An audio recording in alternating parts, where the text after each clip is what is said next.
Things were fucked from the beginning. A woman named Carol dials 911 and claims that somebody's inside her house. We go investigate, searching the place inch by inch, but find nothing. Usually, this could be easily explained away. The mind of an older person living alone eventually starts deteriorating. The onset of dementia and other mental issues start to take a toll on their lives. Quite sad, really. However, this woman is only 24. In other words, the probability of this all being inside her head is extremely unlikely. She also seemed to be terribly distraught by this whole situation. Why would she be acting? We leave her place and tell her to contact us if she sees anything again. I mean, we couldn't really do anything at that point.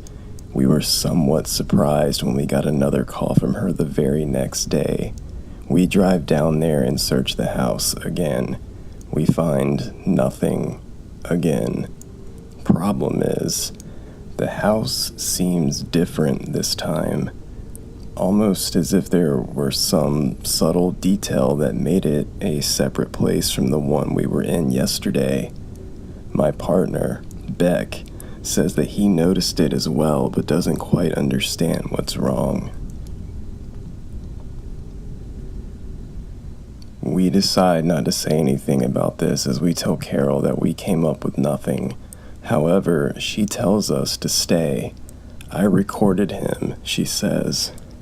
She takes out her phone and tells us to watch the video that she's pulled up.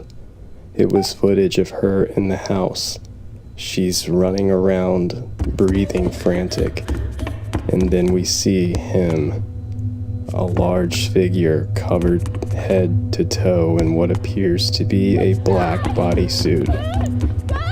He lumbers towards the camera as Carol screams and ducks into a room, locking it from the inside.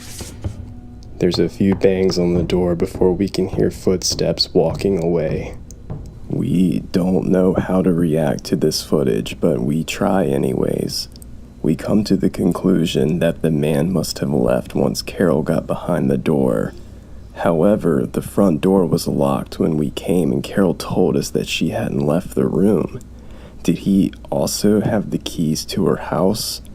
That would explain a lot, but it also made this situation a lot worse. We decide to keep an eye on her house for the night. We're discreet, parking down a block down the road in an unmarked car. We're both fully awake, ready to go as soon as we see some sketchy shit go down. At around 2 a.m., we see somebody walking across the road towards her house. However, it isn't the man, it's Carol herself. Beck and I must have had the same look on our faces. What the fuck? We get out of the car and make our way over there, knocking hard on the front door. However, nobody answers. We can see lights flicking on and off intermittently, but we're not sure what that's supposed to mean. Was she trying to tell us to leave? We get a call from dispatch a few moments later. They're telling us that Carol has called 911 again, saying that there are now multiple people in her house. They ask if we need backup. We say yes. Without another moment of hesitation, we force the door open and barge in. The living room lights still flicker on and off, but we see the light switch and nobody is touching it. We call out for Carol, but nobody responds. In fact, the place is dead quiet. I can see the neighboring houses starting to turn on their lights from the commotion. We rush up the stairs and start sweeping each room, but there's nothing. Once again, we search the place inch by inch, but nothing is in here, not even Carol, who we clearly saw enter a few moments earlier. As I pace around in petrified confusion, Beck speaks up. There's rooms here that shouldn't be. What the hell are you talking about? I ask in response. I've been counting, he says. There were 9 total. The last time we came, there are 10 now. You didn't notice it? I forced myself to think hard. Subconsciously, I knew that something was off, but couldn't pinpoint exactly what. However, I eventually realized. The basement. There was only one door down there last time. Beck nods. Now 2. I don't know what to think. I look at my surroundings and try to make an assessment, but there's really none that can be made. We hear a knock on the door about 10 seconds later. It sounds agitated. We look out the living room windows, but aren't met with the red and blue police lights. We're hesitant to answer, of course. I decide to take a step forwards, but Beck pulls me back. He looks at me and shakes his head, whispering, "We left the door open, remember?" He was right. My radio starts crackling. Another call from dispatch. They're telling us that we need to leave the house immediately. That Carol called again, saying we were going to die, in a deathly monotone voice. The knocking has stopped, but we can hear footsteps in the basement. Something is in here with us. We've decided that this was enough. We needed to get the fuck out of here. As we start descending the steps, we hear a voice coming from the kitchen. Carol comes out, blocking our path to the door. She looks detached with blank, beady eyes staring right at us. "Did you find him?" she asks without any semblance of emotion in her voice. "I think he might be in the basement. Why don't you go check?" Beck and I are frozen in shock. She just keeps looking at us, gesturing towards the basement door every now and then. The footsteps down there sound like they're running in circles now. We ignore her request, abruptly brushing past her and bolting out the front door. The backup still isn't here, so we decide to just get in our car. However, we see somebody down the street peering through our driver's side window. He's large, dressed in what appears to be a black full bodysuit.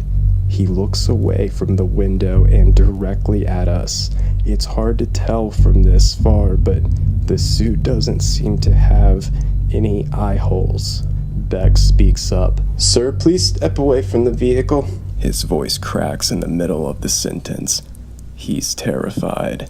As soon as Beck stops talking, the figure starts running towards us. It's fast, too fast. In the time that it takes for us to pull out our guns, we've realized that it's actually moved past us into the house. We waste no more time running into the car, locking the doors, and waiting until backup arrives. When it finally does, we're extensively questioned while what appears to be a SWAT team searches the house.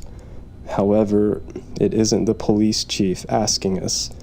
Instead, it's some guy in a suit that we've never seen before. He asks us things like, how many doors were there in the house, and what did Carol look like exactly, and did we ever see a man with one eye wandering around?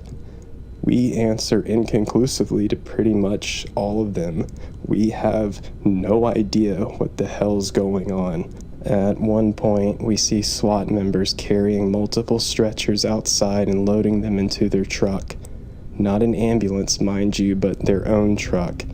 Eventually, the man who was questioning us tells us to go home and to report to our station as usual. He tells us not to worry about what we've seen here. I don't know how he expects us to do that. We drive back to the station in complete silence. As we park, Beck finally lets out a sigh. "Jack is fucking crazy, dude." I look at him in confusion. "What are you talking about? Who the hell is Jack?" He reciprocates an equally confused stare at me. "What the hell are you talking about? The dude who owns the house." "What? It was a lady named Carol. How'd you forget already?" We hold each other's chaotic gaze for what feels like a minute, but we say nothing further. We both silently exit the vehicle and start heading our separate ways home. We both know that something's terribly wrong with the other.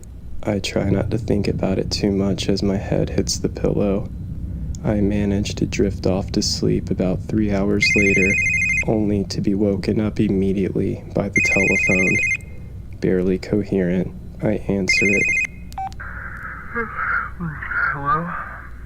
We need you. A woman dialed 911. Says, somebody's in the house. Oh, God.